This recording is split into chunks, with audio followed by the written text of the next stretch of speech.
ଆଉ ଶେଷରେ ଭଉଣୀଟା ବି ପର କରିଦେଲା। ମତେ ବିଶ୍ୱାସ କରନ୍ତି ନା, ମୁଁ ଆଉ ଜାନୁଆର ହେଇନାହିଁ, ମଣିଷ ପାଲଟି ଯାଇଛି।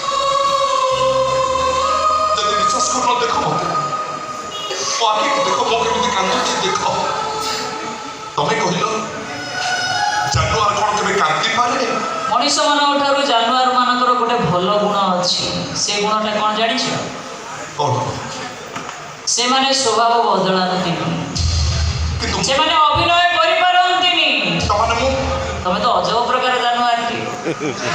ଆଜି ତମର ଏ ଆଖିର ଲୁହକୁ ଦେଖି ମୁଁ କେମିତି ବିଶ୍ୱାସ କରିଯିବି? ଲୁହର ପ୍ରକାର କି ଭେଦ ନଥାଏ ବି। ଲୁହ ମଣିଷର ଲୁହ ହଉ କି ଜାନୁଆରର ଲୁହ ହଉ,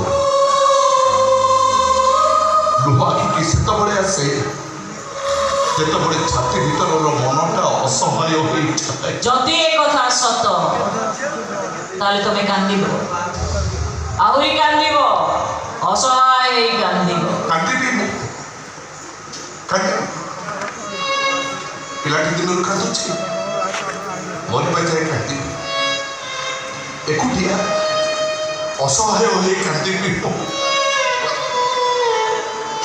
କିନ୍ତୁ ମୁଁ କାନ୍ଦିଲେ ତମେ ଖୁସି ହବ ତ?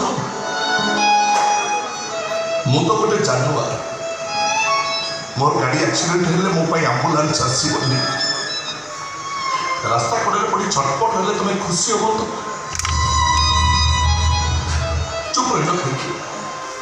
ଉତ୍ତର ଦିଅ, ମୋ ପ୍ରଶ୍ନର ଉତ୍ତର ଦିଅ କହୁଛି। କିଏ ତ ପ୍ରଶ୍ନର ଉତ୍ତର ଦବନି? ସେ ତ ଏବେ ତା କଥା ମୁଣି ବାନ୍ଧିବା ଉପରେ।